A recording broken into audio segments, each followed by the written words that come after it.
राजस्थान के एक छोटे से गांव में रहती थी रुक्मा देवी। उम्र यही कोई 60 साल की होगी उनकी।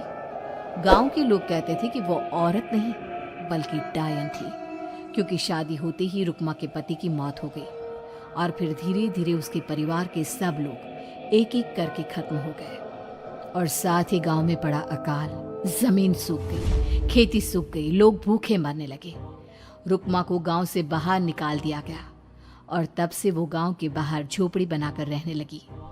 कोई भी रुक्मा के घर के आजू बाजू से गुजरता तक नहीं था। एक दिन गांव के रहने वाले रतन और उसकी पत्नी आनंदी को दूसरे गांव से आते वक्त रात हो गई और अंधेरे में रास्ता भटक के वो रुक्मा की झोपड़ी के पास जा पहुंचे।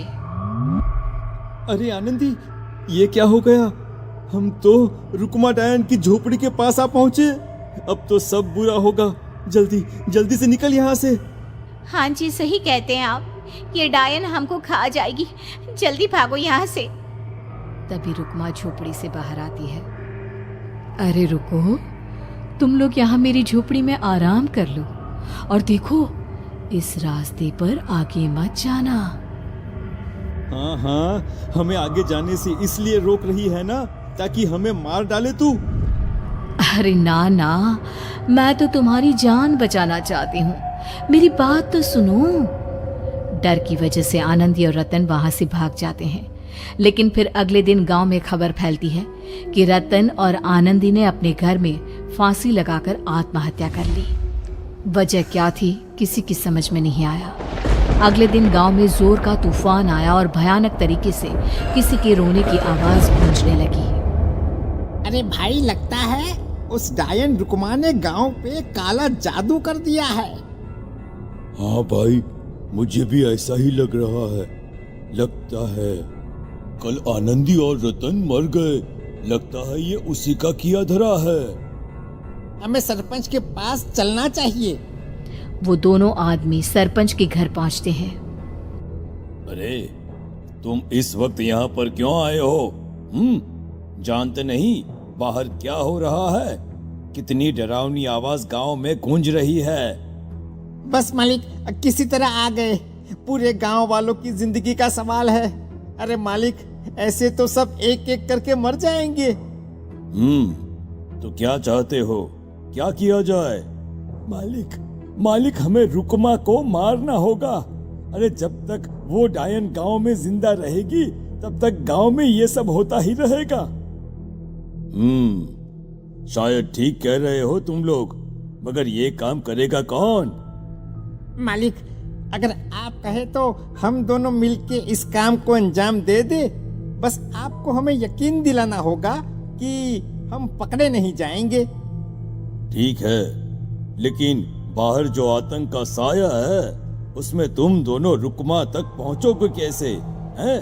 क्या तुम्हें डर नहीं लगता? मालिक, आप उसकी चिंता ना करें। काल भैरव का भभूत है हमारे पास। रुक्मा तक पहुंचकर आसानी से मौत के घाट उतार देंगे उसको। हाँ, मैं भी चलूंगा तुम लोगों के साथ। उस डायन को मरते हुए देखने की बड़ी इच्छा है मुझे। सरपंच उन दोनों लोगों के साथ गांव के बाहर की तरफ चल देता है। गांव में घनघोर काली रात पसरी हुई थी और दिल दहलाने वाली चीख की आवाज माहौल को बेहद खौफनाक बना रही थी। हाथ में काल भैरव का भभूत लिए वो तीनों रुक्मा की झोपड़ी की तरफ जा रहे थे। वहां पहुंचने के बाद, ये लो खंजर और पार कर दो इस डायन के कलेजे के अंदर। मालिक, आप बस यहीं खड़े होकर नजारा देखो, आज ना बचेगी ये। हाँ मालिक, ये भभूत अब इसकी जरूरत नहीं है। मैं इसे यहाँ पेड़ की डाली पे रख देता हूँ। लौटते वक्त हमारी रक्षा करेगा। वो दोनों आदमी चुपके से सोती हुई रुक्मा देवी के ऊपर वार करते हैं। एक जोरदार चीख से वो इलाका गूंज उठता है, लेकिन अचानक रुक्मा के शरीर से जो खून बहता है उसका रंग नीला था।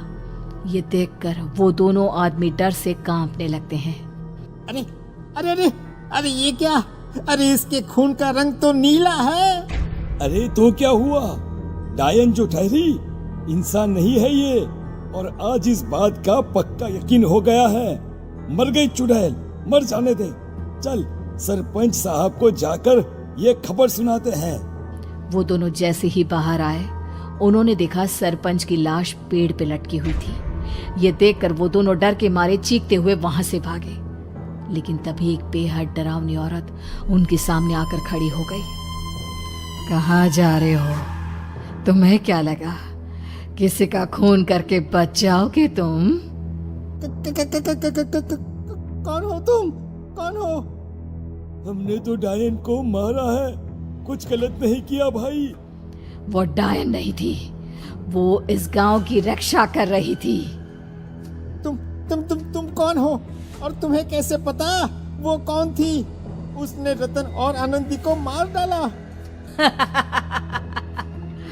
रतन और आनंदी को मना किया था रुक्मा ने इस रास्ते से आगे जाने से, पर वही दोनों माने नहीं और उन दोनों ने मुझे देख लिया था, इसलिए उनका मरना तो तय था।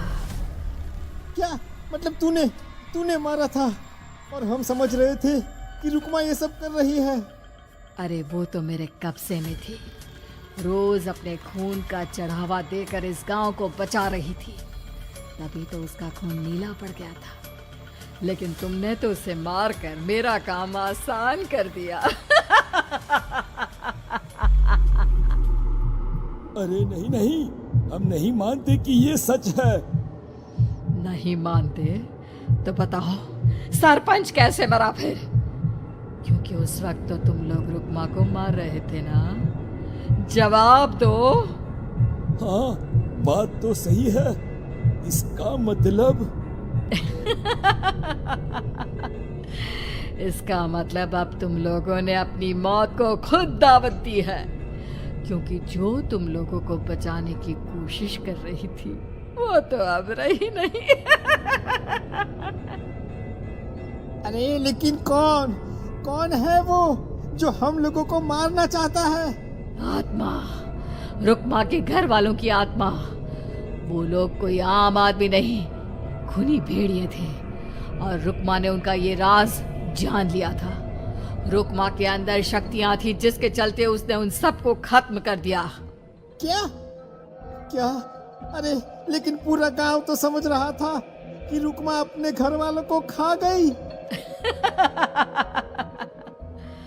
खा रुक्मा नहीं, मैं आ गई। क्योंकि असली डायन मैं हूँ और अब कोई नहीं बचेगा इस गांव में, कोई नहीं। भागो तुम दोनों। वो दोनों आदमी पागलों की तरह भागते हुए गांव पहुंचते हैं। वहां देखते हैं कि पूरा गांव खुद की नदी बन चुका था। हर तरफ लाशें ही लाशें पड़ी थी और रुक्मा के मरे हुए घर वाले उन लाशों को खा रहे थे। कुछ देर के बाद उन दोनों का भी वही हाल हुआ।